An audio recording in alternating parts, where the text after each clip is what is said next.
Hi. Today I brought one of my oldest friend here in this shooting. It's my flute.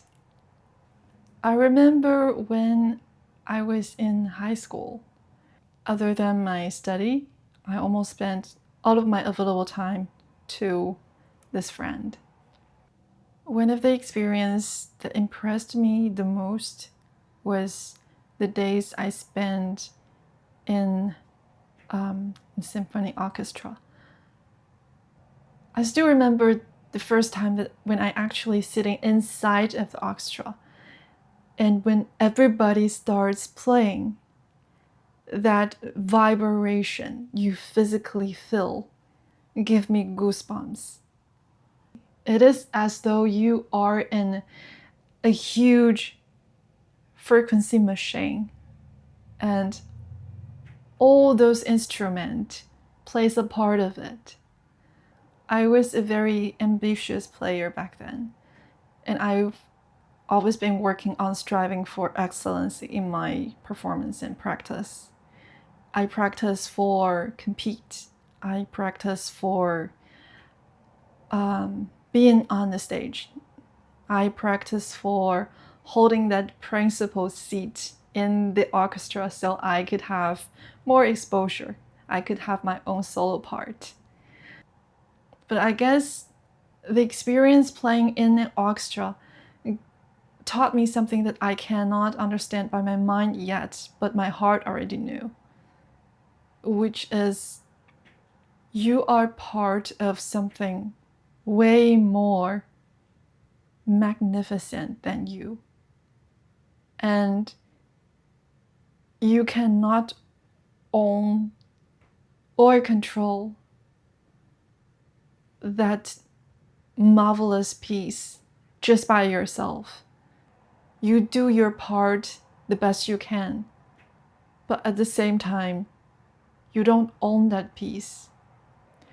So when I was in the Angelic Reiki class a few years ago, my teacher mentioned something.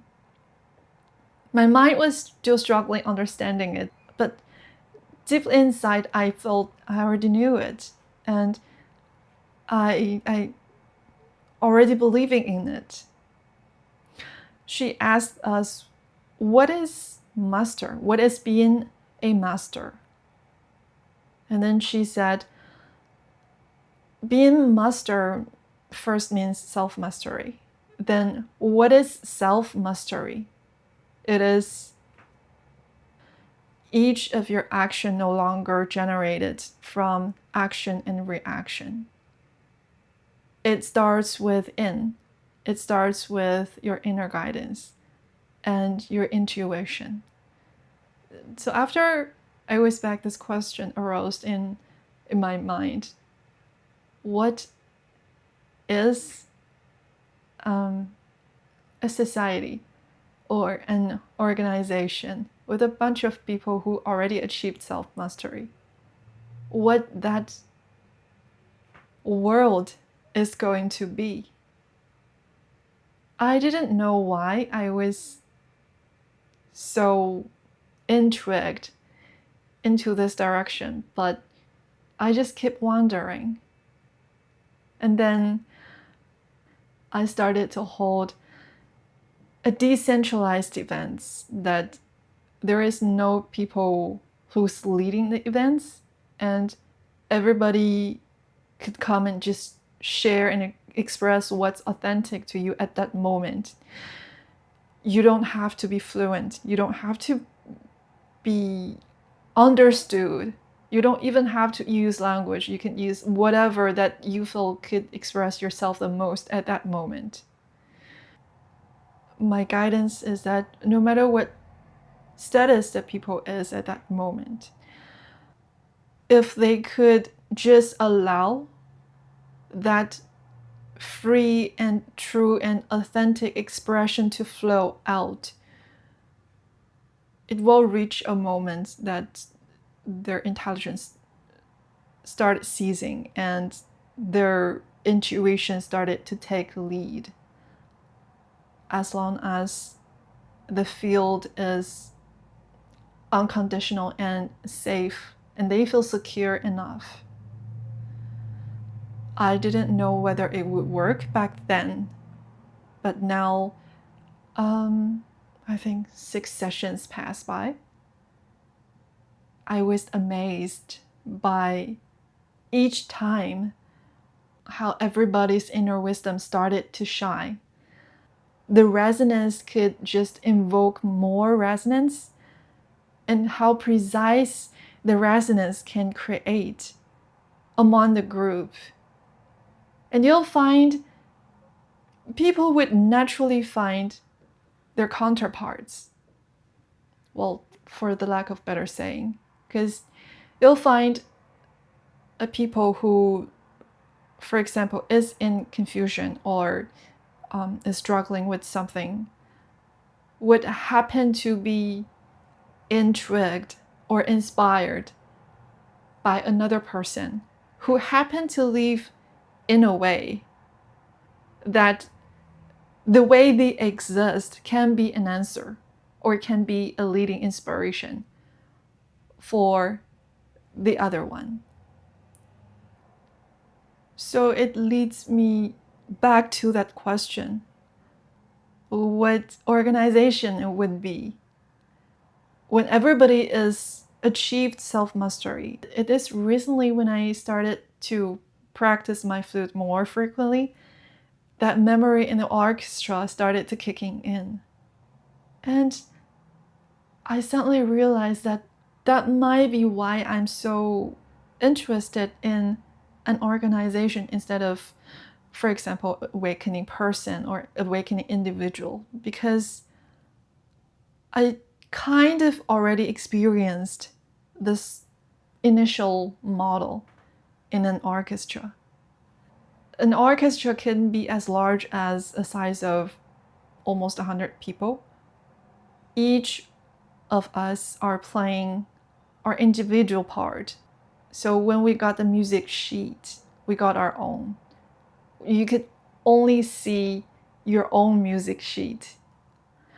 But everyone is just trying their best to play as per their own sheets. They don't doubt why the sheets is like this. They don't judge others' sheets if they appear differently. Because everybody has the trust that if you practice as per your own sheets, as precise, as fluent, and as beautiful as you can, when everybody play together, naturally everything fall under places. It's like you have that counterpoint at each step. So everybody play with the mindset that I don't know what the whole piece will be sounding like, but I have my full trust because it was created by a great composer. So for example, 2 flutes can both play the same piece, but they got assigned the different parts. At the same time, they played completely different melodies. One could be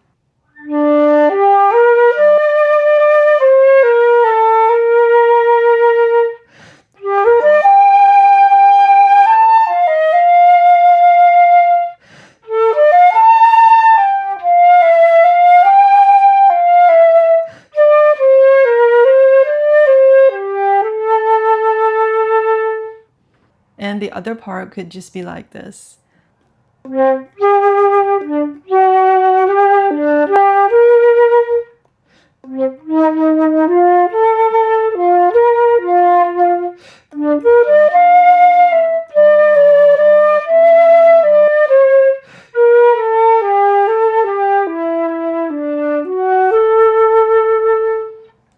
So when you listen to them separately, they sound nothing like the same piece. But when you put them together, then this is what happened.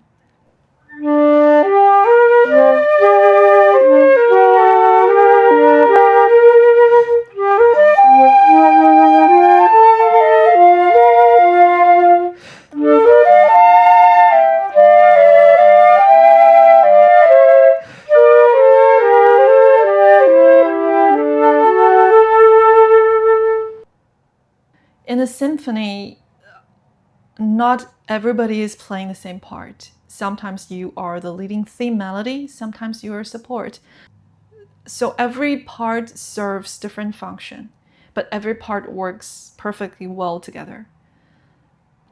So an individual player never based on his or her own will, wanting to control or change or helping others, because you don't need to.